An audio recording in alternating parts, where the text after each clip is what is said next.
separated women in their district.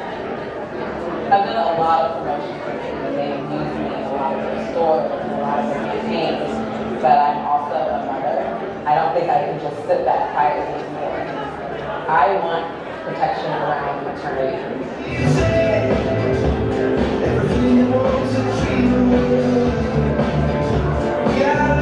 Which is why they implement confidentiality clauses that forbid us from talking about the scale of the problem, which prevents us from being able to change it. So companies like Nike tell us to dream crazy. We say, how about you stop treating our pregnancies like injuries? Then they tell us to believe in something. We say, how about maternity leave? How about when you tell my daughter she can achieve anything, you back it up?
Off the back of this one as well. This one is around mothers in sport. Now, it's something we probably over the years haven't given too much thought about until it reaches the headlines and we're talking about people like Serena Williams, and then all of a sudden it's almost to the extreme where we can't believe that a woman can possibly have a child and then continue her career. But that is the fact of the matter, and it's something that we're trying to normalise and trying to talk about and see what support is out there, see what is available, because it is quite difficult to even consider how difficult it is to plan for a child with fertility issues and timing and all that, and then consider trying to worry about your finances and sponsorship and how you're going to come back from that. It's difficult enough, I'm sure some of you will know, coming back to work anyway after a child. So please, can I introduce our panel for this discussion? It is Cardell Spindler, who is of course the Managing Director of Winston Strawn, Sarah Gregorius, Food Bros Director of Global Policy and Strategic Relations, Baz Moffat from the Well HQ, Nicole Smythe-Davis, Team GB's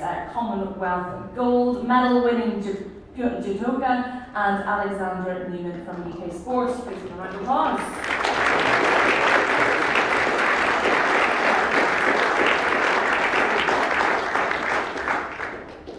Nicole, how are you? There you are. I want to start with you because you have, well, hands-on experience with this recently. Tell us about your story and how you have found trying to get back to training again. Yeah, so I've been an elite athlete for the best part of the last decade, and yeah, during the pandemic, I fell pregnant with my first girl. She was born 8 months ago now. 8 months old. Congratulations. Thank you. And yeah, it's been, I think, before I got pregnant, I hadn't put much thought into like the comeback per se. I was kind of like, this is the next decision that I will make in my personal life, and we're going to kind of just see what happens afterwards. But towards the end of my pregnancy, I decided I definitely wanted to come back. I definitely wanted to try for another Olympics in Paris. So yeah, when she was 8 weeks old, I went back to training and started that process. It's funny you said, you hadn't given it much thought, you didn't sort of plan to maybe come back to competing again. Why do you think that is? Why do you think you even thought that wouldn't be a possibility? I think when I was just coming out of juniors in 2021, I kind of looked at years ahead, Olympic cycles, always working with Olympic cycles, and I said, I'll be 23 in Rio, and I did go to Rio and then competed. And I said, 27 in Tokyo, and I said, I don't want to wait until 31, next Olympics to start a family, I decided that I'd probably do it around after Tokyo. And I thought, I'll get my medal in Tokyo and then I'll retire, and then I'll have a baby, and I'll do it that way. And it didn't happen that way. The pandemic happened, and I sustained quite a bad concussion injury as well prior to that. So I took myself out of the race to Tokyo, and I just thought, wow, should I, what do I do now? Because my desire is to start a family, and this is kind of where I want to go next. And I was lucky to fall pregnant with my baby girl straight away, and no complications there. So yeah, that's kind of how my journey has gone. But I didn't even know that having a baby and coming back would be an option. So I'm kind of pleasantly surprised with how things have gone so far. Alexandra, looking into it, I mean, it's interesting to hear that, we've got an athlete here who didn't think that that was an option. There are guidelines from UK Sport, they're comprehensive. Do you think that there's room for improvement here? Yeah, definitely. I mean, we're definitely very proud of having released the guidance in November last year. It's taken a long time to get to this point, but that's not to say that from a funding perspective that we have never not wanted to support athletes coming back from having a baby. There is definitely still room for improvement. I mean, in terms of the long-term plan for us at UK Sport, we want to look into other options around fertility as well, so not just the pregnancy aspect. So looking into an athlete, whether they want to have IVF, egg freezing, adoption, surrogacy, partner guidance as well. So we're definitely looking into the future of what we want to focus on, as well as in the present and supporting athletes like Nicola who do want to come back and compete. Well, I want to bring you into this because we had a quick discussion earlier on. We were sort of ranting slightly, about even us in the media about how we address this issue, and how as soon as we hear that someone is fallen pregnant, the assumption is, oh, that's she's going to retire then, isn't she? What do you think that is?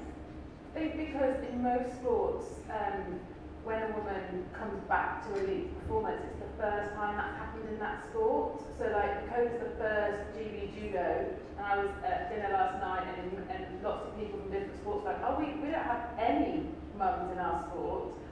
And I don't necessarily think sports embracing it, because actually the coaches and the personal trainers and the sports docs haven't had any training in this. So it's not standard that they would have any experience or training in pre and postnatal. So actually when they find out, and it's not part of an open discussion, like athletes generally don't say, well, at some point in my Olympic cycle, I would like to have a baby. That is not an open conversation. So they don't understand about their own fertility, the doctors don't know about it, the trainers don't know about it. And so I just think we're at such a basic place.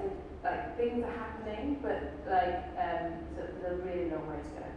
How do we compare to elsewhere? Because I wanted to ask you this, and particularly with the States, who in general, when it comes to women's sport, they at times seem leaps and bounds ahead of us, but I think there are still issues there. What can we learn from the States?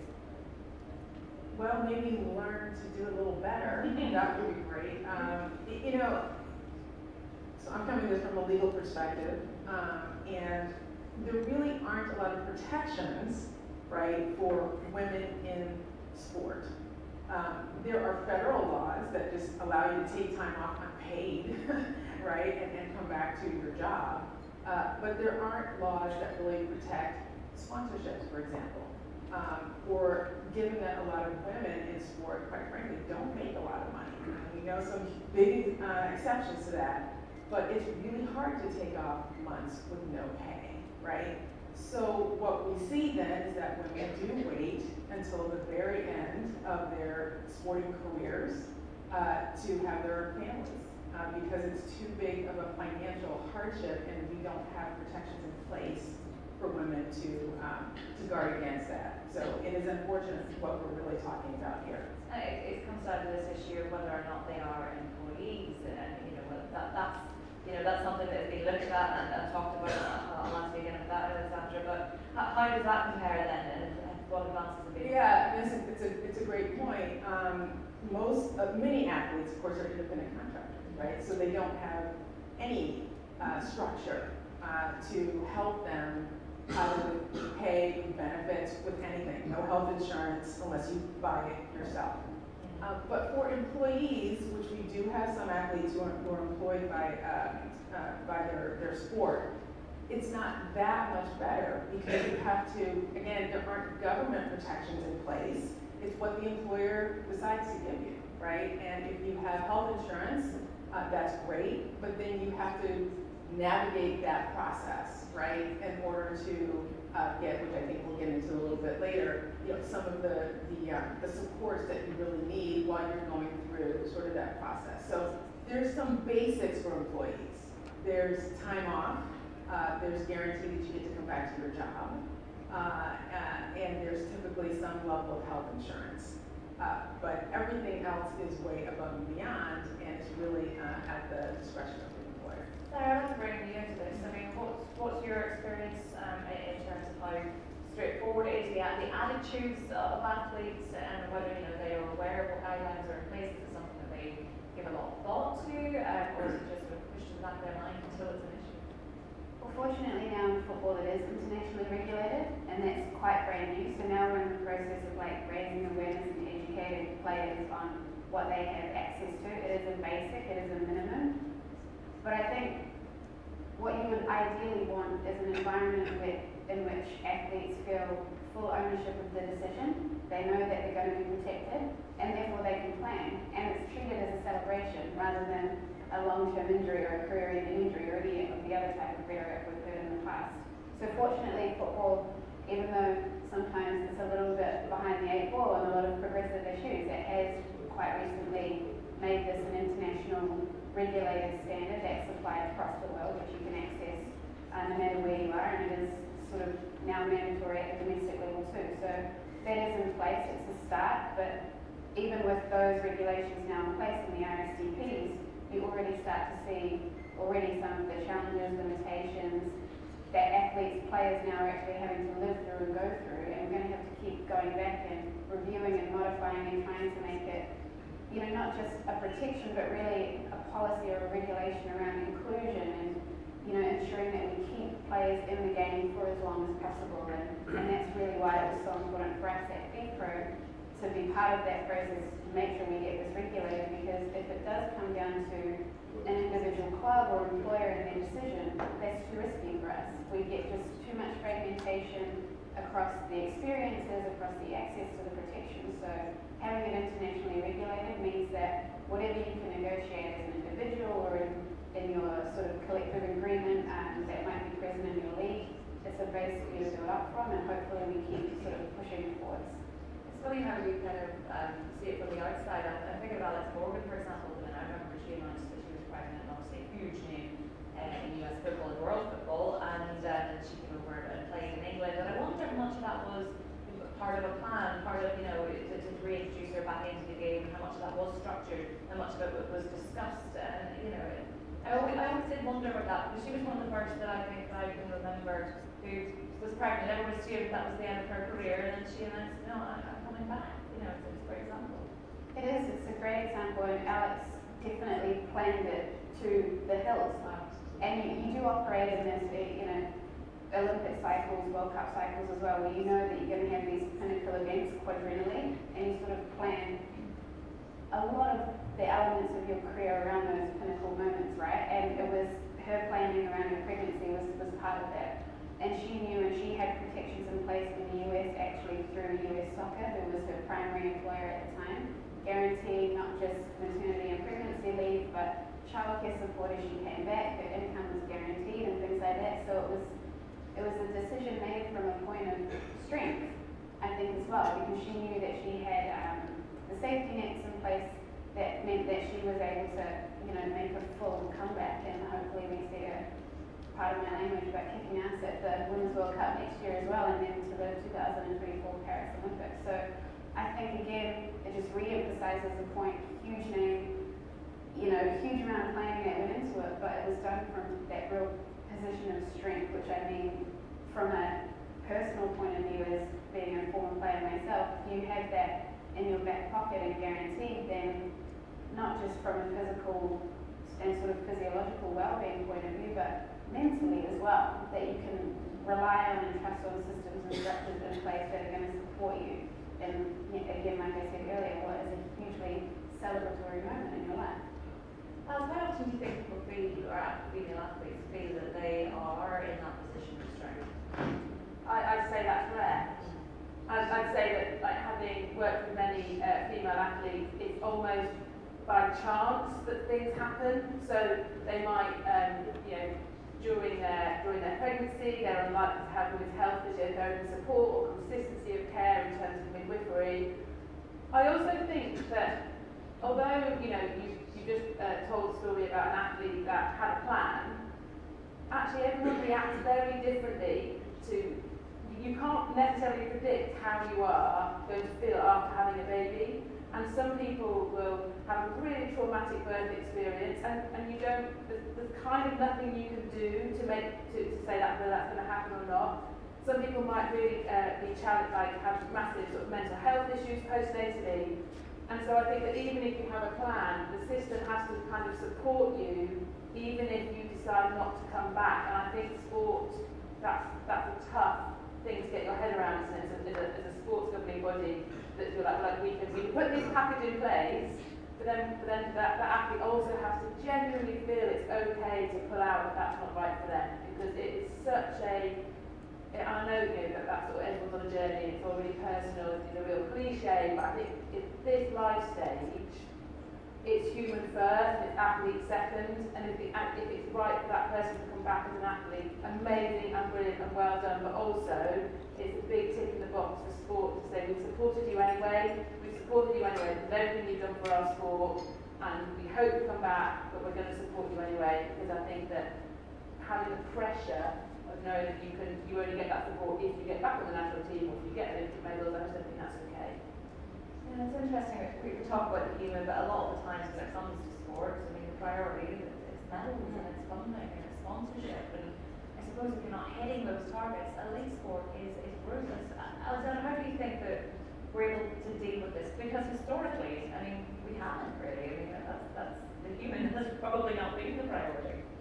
Yeah, I mean, I think from our perspective, there are obviously going to be accusations around funding, but from our perspective with the pregnancy guidance, that's something that we wanted to change. So going forward, something that UK Sport is doing and has been doing is actually really looking at the athlete selection policies and ensuring that NGVs who we fund have got a specific clause around pregnancy and how they can support athletes should they fall pregnant whilst they're on programme. The other thing that we're ensuring as well is that should an athlete fall pregnant whilst they're in receipt of funding, is that they will receive their level of funding that they're at when they fall pregnant throughout their pregnancy and also for 9 months postpartum. So the shift has happened. I appreciate it's taken a long time to get to this point, but the movement has happened, and I think we've definitely seen the repercussions in a really positive way around NGVs wanting to support athletes when they do come back from having a baby, appreciating Baz's point, whether that's to come back or not. So again, coming back to what Sarah was saying and having a plan, that's something that we're trying to ensure throughout the pregnancy guidance, is that athletes have a plan A, B, C and D, and that can be as they choose. We're really trying to emphasise with NGVs that it's athlete-led, and the athlete is first, around how they come back if they want to come back, and if they don't want to come back, how we can support them out of the programme and transition on.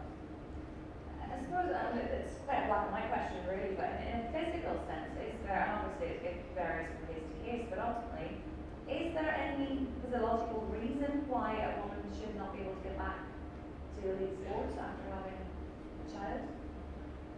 No. Yeah, pretty honest. So why then is that, I mean, why is there constant talk about this, I mean, all the time, why is there that assumption still there? Shauna Coxey, just recently, she's pregnant at the minute, Olympic climber, and she's had to address a whole lot of criticism on social media because she's still training while pregnant.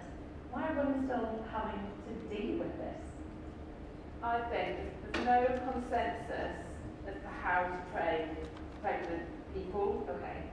Prenatal, postnatal. There's that there are, and I would love sports to have sort of like return to play guidance. So we've got like UK sport guidance into like, you know, how to support an athlete, but it's not kind of like, okay, it's not a training programme, and that's not what UK sport should be doing, but it's like, it's not a training programme, but judo doesn't have a training programme, basketball doesn't have a training programme, and so that the support systems are just lost. They're like, how do I do this? How do I do this? So if you look at concussion, it's really clear how to return an athlete, to what targets they have to hit, like the pace of it. Even if the athlete's like, I'm ready to go, like I'm good to go, like the guidance is there. No, you're not. Like you've got to do this, and this, and it's really steady and progressive. That doesn't exist in the world of sport, and it doesn't. And I think that would give people real confidence in how to kind of support athletes coming back.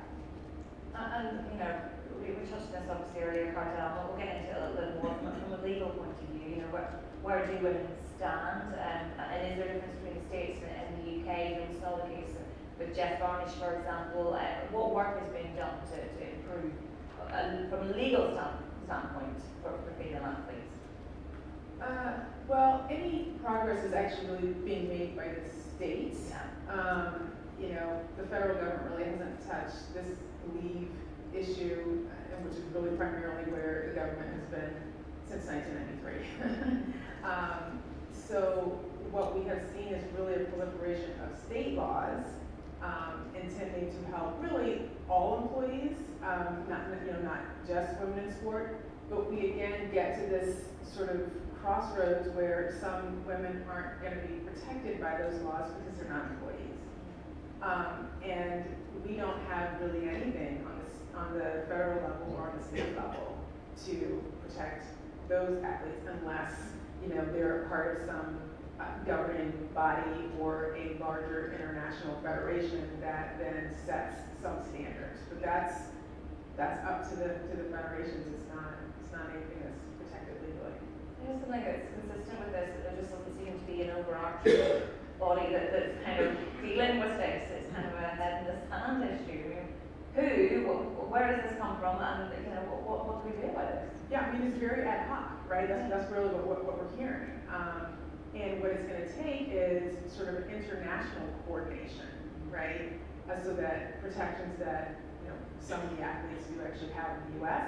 aren't just to the U.S. I mean, you know, part of, in the U.S. soccer case, for the players in that case, one thing that we kept hearing is that, oh, but the women in the U.S. are so much better off than, you know, let's say women in Colombia, which I think was a true statement. It just didn't mean that where the women in the U.S. were was where they should be. And so, you know, we really have to think about an international standard, right, that needs to be applied. It's just really hard because you have all these different, you know, governing bodies for track and tennis and, you know, soccer, football, sorry, you know, and all these other sports. So it's going to take a massive effort. We can get there, but it's going to be a big effort. From your experience, I'd love to know is when you find out you were pregnant, what did you do? What did you Google? Where did you go to? What did you think were the options for you? I didn't know when I should tell my sport. Were you worried about that? Yeah, I was. I was really nervous to tell them that I was pregnant. I was more worried about their response.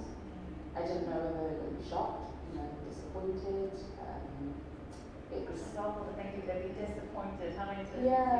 Yeah, but just because I was the first, and then I dug through my emails and found like my contract, and I read the pregnancy part of it and what that meant for me because I didn't know. And at that point, I mean, it's been rewritten now, but at that point it was just a few lines. It didn't really give me much. So, yeah, thankfully I didn't have a negative experience once I did tell them. I waited until my 12-week scan, and then I let them know from that point. But yeah, it was something, you know, not every woman wants to tell the whole world they're pregnant straight away, or as early as 12 weeks, and it was a case of, I'm letting you know, from, you know, a safety point of view, because I want to come in and I want to train, but I'd like you to actually keep this confidential for now. I'm not willing to share it with everyone yet. And that was a little bit tricky as well, because it was kind of like, they didn't then know who they needed to tell. And it was, them passing on more sensitive information. So, thankfully, they sort of asked my permission, can we tell so-and-so, can we tell so-and-so? And there was times where I went back and I went, no, I'm uncomfortable with that. But I'm really happy that we had a good relationship and everything was open and things. But I guess, it was a case of me navigating through and also them navigating through kind of step by step and how we did things, because I wasn't first and because the pregnancy policy was currently being rewritten. So it was very interesting. It's astonishing, when you just think how you were kind of together. It wasn't that they wanted to help you, there was no issue there, but the fact that they didn't know, there was no education. And maybe that's something that needs to be addressed. Obviously, these guidelines are relatively new, but what's being done then to make sure that these organisations are aware of what the guidelines are and what should be put in place? So when we released the guidance back in November, we ensured that we opened up to NGBs around running sessions specifically on the guidance. We had really quite high attendance actually across the World Class programme of attendees of a number of different support personnel. And then post that, what we've also done in terms of an athlete perspective is we work very closely with the British Athletes Commission. So they work very closely with us actually in supporting us with the guidance as well, and it was promoted through those channels. And in addition to that, we work very closely with the home country sports institutes, particularly the EIS, English Institute of Sport, and they've got their Smart Home programme, so they also worked alongside us to promote that to the athlete community and the staff that they work with within their organisations. What's the reaction been like, if you could tell me? Because I've done some work with some of these bodies in the past, and we've never dealt with pregnancy, but in terms of athletes' injuries and needing to take time off, they're not normally the most sympathetic, so I wonder just really how they deal with it's been incredibly positive. Okay. So we've actually, myself and Andre, who's also in the room, co-authored the guidance together, and we've loved it. Neither of us really had a background in this space before we started working on it, and it's been a real joy to work on. The conversations that we've had with a number of different people, one of them, has been great. The sad thing is, I think, that we're having to have this conversation in 2021, 2022, because we'd obviously want to be having that conversation a long time ago rather than now. But I guess, cliche saying, but you've got to start somewhere, and hopefully, the sky's the limit with what we want to do in this space. Baz, I want to talk to you about what the perception is of women who do come back from this. We hear the names like Serena Williams, and when we see it on social media, often it just looks like, wow, isn't she incredible? She just came back and she's so strong, that she chose to do that. But in the background, there's a team of thousands, a lot of money, night nannies, the whole thing, and maybe that's not being talked about either. Yeah, and this is a hard piece to talk about, isn't it? Because they're inspiring women. Like, what you're doing is inspiring, and what other mums who have bounced back and, almost like, oh, I had a baby. Like, when, almost like, how did that happen? And, oh, now look at me, I'm back winning Olympic medals. And I've got no problems with those stories.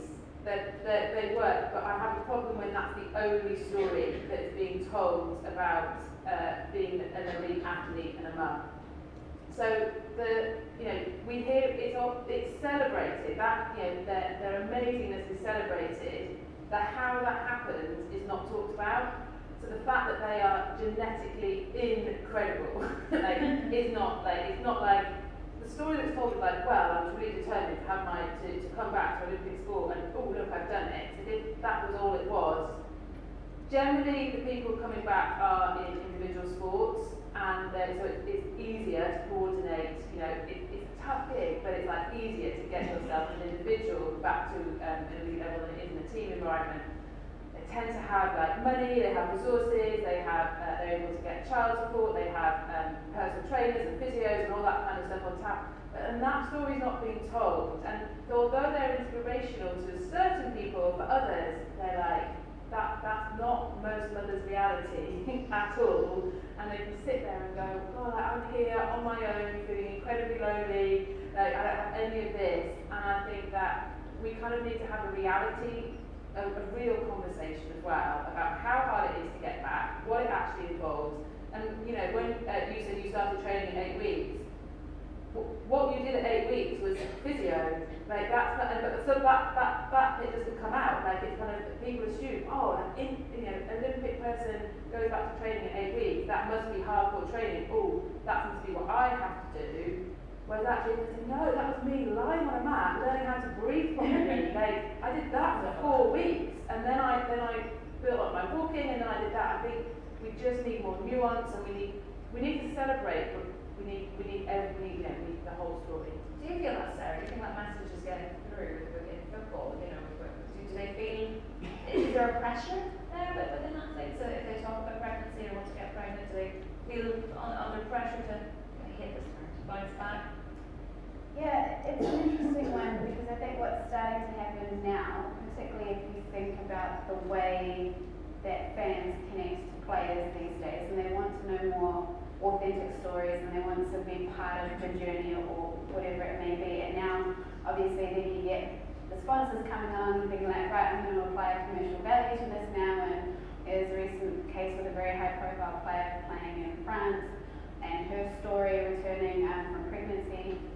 And it really doesn't get into the detail and the nuance and the challenges, not just obviously physiologically returning, but attitudes of clubs, of coaches, of teammates. And so I think there is this pressure to talk about it and to like invite people in to be part of the journey. And sometimes that pressure is coming from sponsors who see an opportunity, it's coming from, you know, maybe a personal desire to be a role model perhaps and show that it's possible.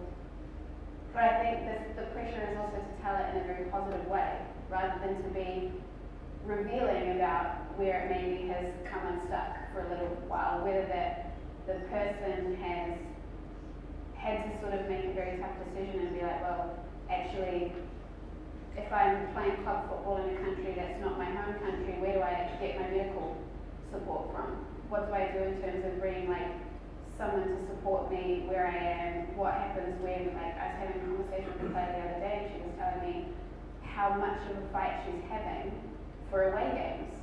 So it's all well and good when they have a home match, but what happens when she's separated from her son on a away trip? There is a lot to the story that is yet to be told, but I think we're sort of still getting into, I think not just on pregnancy, but on a lot of topics. We see it around mental health and well-being now too, where people are opening up in a way that we've never seen before. And so I think we're just sort of starting to now unpick the facade around professional athletes more broadly. And this is part of the discussion. I think someone used the term earlier, is athletes as people. This is human storytelling. And it's something that almost everybody across the planet can connect to. I also think one part that I think is it's certainly missing from the regulations in football, but we're talking a lot about mums, but there is a non-birthing parent as well. And there is nothing in place to support that person if they want to have time away. You are even more overly reliant on whether or not that person is an employee, what does the state or the federation or whatever it may be provide. That is a story that I think also needs to be told, and I think particularly in football we have like a number of same-sex couples as well who are starting to explore this a wee bit more, whether they're playing the sport or their partner is not playing the sport. So I mean, right here in my voice, I could talk about this for so long because certainly in my job and in my experience, I hear so much more than what fits in a byline or what fits in a headline, and I cannot wait for those stories to be told. I just think we need to unpick some of the facade a wee bit more. It's really interesting. I mean, I'm listening to that, and it's funny, when you heard that about the non-birthing parent, is that something that the pregnancy guidelines of UK sport, do they deal with that? It touches on it to a small detail, but that's something that Andre and I already started to do in terms of speaking to world-class programme athletes who are partners. So we've spoken to a few fathers, we want to speak to same-sex couples as well. So that's the next thing on our list in terms of developing that. I couldn't tell you about it in any more detail, but yeah, it's certainly something that we felt is really, really important, as Sarah said, that we provide that information for the athletes who we fund. Sarah made a really good point now too, just about having this conversation. I was just thinking then about, there was a golfer this week and she was getting physio on the course, and And she was asked, you know, oh, is it busy at work? Is everything okay? And she just laughed and went, yeah, it's just the time of the month, you know. That, we've never heard that before. That'd be headlines, you know, that she said that, which is just ridiculous. I'll pick up another issue you said there, you know, about numbers. I was thinking there about Roger Federer. He's well known for when he goes on tour. His whole family come with him. Well, there's a reason he can do that. He's got a lot of money. So you know, I want to pick up on that too. I think again, why the difference with the States too, that there's a lot of money, and that does ultimately make life easier, doesn't it? It does. I mean, it really matters. You know, having access to the funds, having access to quality healthcare. Even if you have, you know, family members, which not everyone has, right? I mean, it's about having that full support system, which you have to have in order to be able to come back, right? I mean, even actually to just be a parent, you need that support system. But then to be a parent and potentially have to travel, and what are the travel guidelines to bring your families? I mean, these are actually sort of new issues, at least over in the States. I'm not sure, you know, in the UK. You know, can I bring my child with me, right? Because that's considered sort of bringing your child to work, which we don't really, we have no protections for that, right? So that's just if the employer or you're an independent contractor, that's fine. But if the employer says fine, yes, you can do that, right? So, but that's really big for, you know, for people who have had children, who are still nursing, which many women, people do until, you know, a year after, when you're potentially back with your sport. But there aren't any real, you know, protections for that, right? So that again is sort of left to the individual circumstance, which is a very vulnerable place for people to be in. Nicole, have you given that much thought? You know, have you thought about travelling with your family and that sort of thing? Are you aware of what support is or isn't available? I don't know what support is available. I'm fortunate enough to have really good support from grandparents. The only issue I've got is like the day-to-day, they live 2 hours away. So for childcare, I have to go to childcare. I would have options if I were to go away on a trip, but it's definitely made me think about when I would start travelling and how I would do that. But again, it makes sense about what the options are. I don't know what the options are. So in my head, it would kind of be like how it was before, whereas I just go away and travel. And with my puppy, I used to just drop her off at my mum's and then travel and come back and pick her up. And I don't know what I do with my child as well. I don't know. I can relate to this. And you know what, that's another issue. A lot of the issues that we're just discussing, we have that relates to all mothers. You know, it is that constant juggling, balancing act. I'm constantly confused about where in the world is my little boy. and that's what it's about. So it's kind of, I suppose, in that line of where do the sporting bodies, how far do they have to help with that? Because I suppose the rest of us are all struggling as well. How do you feel about that? How much do you think sporting bodies should take responsibility?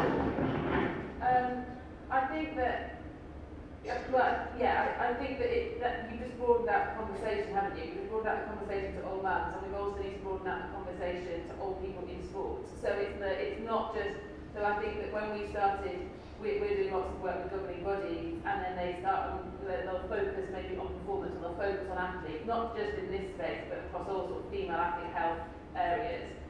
But then they go, oh, we need to look after our workforce. Like actually, we're trying to support our athletes, but actually, the women umpires and the referees and the volunteers, the women in finance, like all the, I'm focusing on women here, but like we need to care for them too. So I think I think it's genuinely a time where we're just having to get our whole house in order, and we're having these conversations, and they're new conversations, and you could just say. Often when we're in meetings with people, they go, oh, we're opening that kind of worms, I don't want to open that kind of worms. And they're talking about women and females and everything we come with as a can of worms, basically because it's never been considered. And the system, not because anyone's gone away and designed the system against us, but because the system has been designed to kind of cater for men, you know, and we are having to fit into that system. And actually what we're now saying is, system needs to be redesigned. We can't fit into this system. Like a new mum can't fit into this system, and I think that's it's a systemic change, isn't it, that we're looking at. So I think that when, in terms of like how far do you go with it, it's like how big an entourage are we going to be supporting? You know, if you're breastfeeding, you've got to allow like all that stuff that happened in Tokyo where they said, oh, breastfeeding, you know, you can come, but you can't bring your child. And then there was, you know, the story of like, you know, some athletes like just pumping, like, and getting like extra milk. And one, I read an article yesterday, one woman said I had prepared 80 extra bags of breast milk in my freezer. And anyone that's breastfed knows how hard it is to just breastfeed, let alone produce extra, so that she can go to the games. And it's just, yeah. That is astonishing, just when you highlight that fact. I'd forgotten about that actually. I mean, and I'm sorry, but most of us will not be able to understand that. That is it's just incredible. And what these women have to go through just to be able to go to work, which is essentially what they're doing, to compete. But we had sorry to interrupt, because I think it's such an interesting point, and we just recently had this discussion at FIFRO because we've fought for 2 years for these international regulations, and then I was chatting to one of our global board members, so we went through a statutory reform to get more gender diversity and things like that, and it's like, okay, we expect them to meet 4 to 6 times per year, physical meetings, very intense, but we don't have the parental policy that we've just fought for in football, we don't apply it to our board members. So we're going to lose board members potentially because they're not catered for in a policy that actually is inclusive and reflects where they might be at in terms of their family. And then the other point, which I just want to underline because it's so important, we're trying to operate in a structure and a system where we're constantly trying to accommodate. It's not purpose-built for parents, particularly for women. And so this constant feeling of accommodation is why you get these sorts of band-aid quick fix approaches rather than thinking, all right, if we build a purpose-built system from scratch, what does that look like? And can we approach it with that mindset instead of this constant mindset of accommodation? Because that's where you're always bumping into these limitations along the way. But man, it was really interesting listening and having a conversation with our global board member, thinking, I fought so hard for the players, and we've completely left aside our own people, our own family internally as well. So I think it just goes across so much more than just how can we accommodate like players coming back to the sport. Do you feel that sometimes that it does, you know, we're talking about it now, it can end up a bit of a box ticking exercise, you know, that, oh, we're doing this and that, and not enough thought has been given into it. I mean, we've all, anyone who's come back from pregnancy has experienced this, where, funny, you said there about having to kind of, you're almost concealing it sometimes. You want to be seen to, oh, I can do this, but don't worry about that, you know, don't worry about breastfeeding, don't worry about it, you know, I can do it, and you keep it almost like a secret. And it's 2022, it turns out we've been doing it for quite some time, and you know, it's just astonishing that that's not the place. And I was like, what is there in terms of specifics like that in the guidelines? What can you tell us about that? Specifically around breastfeeding? Yeah. So it's something that we have highlighted to the national governing bodies, that they need to kind of, I guess, think about actually how they're going to support a mother if they do want to breastfeed. Obviously, not all mothers do want to breastfeed. So other things that we've asked them to consider around storing any milk, is there a place that actually they can go to that's a little bit more discreet to breastfeed, and actually allowing that to happen when they're training, and it allows their training to be adapted to their baby, and then rather than being the other way around. Appreciating that sometimes that can't work, but at least that's an option for you to be able to do that. So we're definitely encouraging the NGBs to think about it. I guess the one thing that we have tried not to do with the guidance, because it is guidance rather than policy, is for the NGBs to be able to take ownership of what we're actually recommending they do. And certainly, Nakoda and I were talking about it earlier, I'd be really interested to hear from an athlete's perspective going forward, actually how she's supported throughout her journey back postpartum. So yeah. So you said earlier on you're quite happy to be guinea pig. Explain what you mean by that. You're the first. And I feel like I embrace these situations, opportunities well, and having been sort of there on the first day that our Centre of Excellence opened, I feel like one of the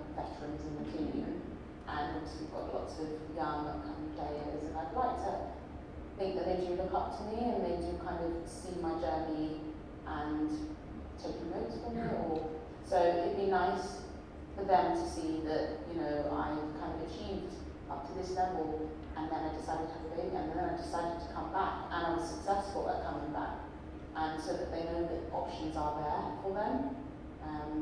That would be amazing. And word education has been used a few times too, you know, in terms of how much has been made available to you, how much has been made available to those above you, more importantly, and do you feel comfortable that enough is being done now? Do you feel comfortable that enough has been done in terms of education? Or what would you like to see? I think there's like three things. The first one's like belief. I don't know what conversations are happening when I'm not there. I don't know if deep down, you know, my governing body group believe that it's actually my capability to come back after having a baby and actually achieve kind of, so I've got 2 previous world medals, and sort of next, and that would be world champion or an Olympic medalist. Do they really believe that I can do that? And is it more a case of, if I do it, then there'll be belief, kind of from that point onwards for maybe athletes to come through. Next, second would be like a pathway to know my options from the beginning. I feel like I don't know what's coming next. That's kind of sometimes an exciting place to be, but financially, when you've got a family and you're also bringing in, I have to pay half my mortgage, pay half my bills. I need to know financially what my next step is. So yeah, there's still loads that needs to be done. I'm glad that we have always having open conversations and people are willing to listen, which is obviously really helpful because I feel like I'm also helping to provide this guidance moving forward. So yeah, it'd be nice to have a role model, someone that I can follow. And yeah, so that definitely needs to be more done. But like I said, we have to start from somewhere. And I would accept the fact that this hasn't been there before, and I'm probably going to be the first person, definitely in my sport, to kind of lead the way. It's interesting you talk about a role model, you know, because we do think some people who come back from sport, but do you still feel that there's no one that, you know, that is that role model for you at the moment? Yeah, not really. I can't, like you said, Serena Williams and some of these other athletes, they have money. I'm just a regular person. I don't have a lot of money, so everything that I do is a juggle. Childcare, it's a juggle. It's, you know, how many hours can I put her in? Like how many hours can I afford to put her in? You know, to be able to go to training. So everything's a juggle, and we're kind of just gonna roll with it for now. Can I put to Brady, do you feel encouraged by the progress that's being made, or is it just? Yes, absolutely. Because the conversations are happening, right? And as long as there are conversations and there are really, really bright people who are working to move the needle, you know, that's all great, right? That's progress. You know, I always like to see things happen quickly. Patience. But some of this, you know, just does have to take its time. We need sometimes governments, right? Some of this is very political, and that takes time. But at least I think in the States we've seen a lot of progress. I mean, just in terms of the states themselves saying there's not enough out there, and so we will do something if it's not going to happen, you know, on the federal level. And we have seen that, you know, the political arena is a really good one for women right now, and that sponsors are responding, right, to these issues. And so it's not the full-on protection that you want, but I think the conversation is so loud now that it is spurring various segments of this industry to action.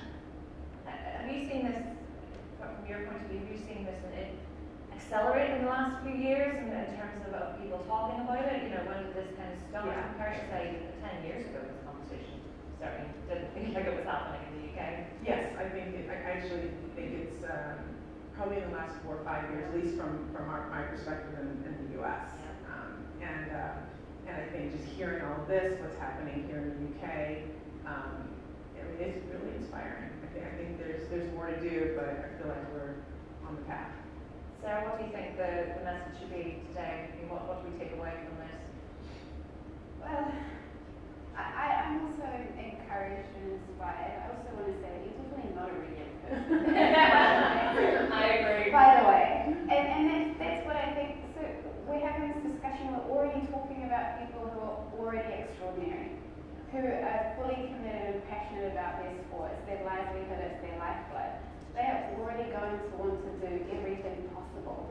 What constantly frustrates me, and I'm also a very impatient person, is that the structures around it are not professional enough. And I think we need to sometimes push harder, and we need to, what I like about the regulations that we have in football is you cannot step backwards from this point, in my view.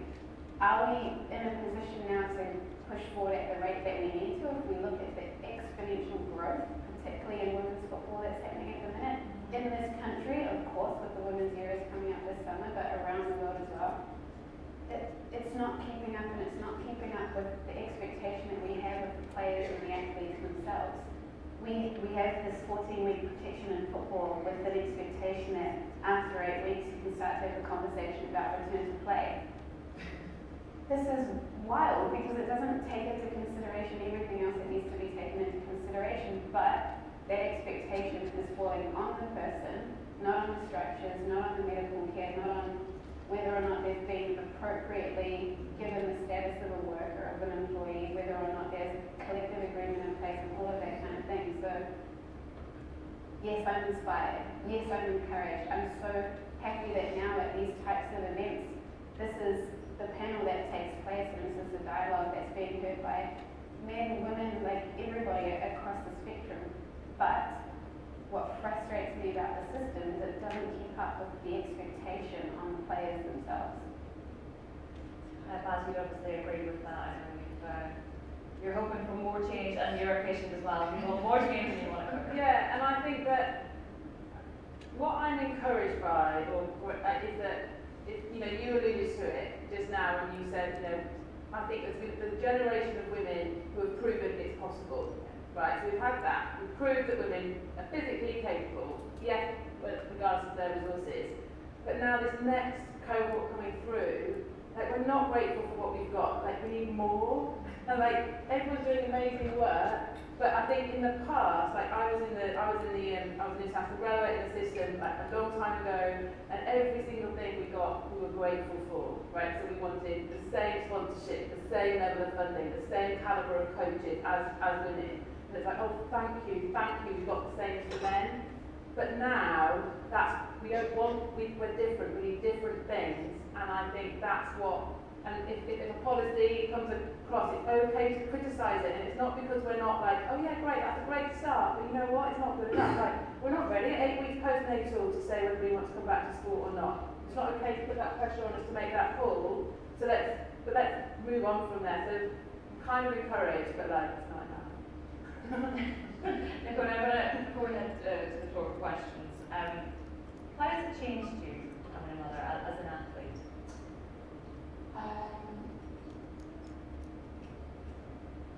A lot, genuinely a lot. I was saying before that my motivation for coming back isn't because I sort of think I want to achieve. I love what I do. I love challenging myself. And that's my motivation for coming back. But having my baby girl, she's given me a different perspective. I'm not just doing this for my own selfish kind of gain. And I hope to make her proud as well. And yeah, it's completely changed me. But I've just really relaxed as well. I think as an athlete, you put so much pressure on yourself to the point where you, most of the time, you're not even enjoying what you're doing because you put so much pressure on yourself to achieve. And for me, my goal is the Paris Olympics, and 2 years away. And I'm I want to actually enjoy the next 2 years. I don't kind of want to be get to the finish line, which I was before. So I guess she's really helped me just enjoy the whole process, from coming back sort of 8 weeks postpartum and just learning how to sit up again, literally, to kind of where I am now, kind of knocking on the door, ready to compete again. So yeah, I just want to enjoy the next 2 years and then get to the Olympics and win a medal. I'll be speaking to somebody very soon then who will be describing you as their role model. Please give a huge round of applause to our panel.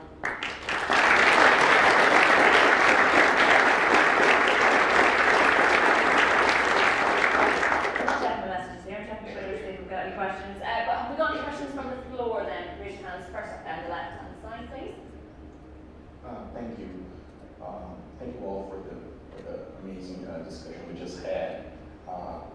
So besides some of the state nets implemented in certain sports that I mentioned today, such as child care and parental paid leave, what other kind of protections can sports governing entities implement to ensure that women are able to return to competing high level after becoming mothers?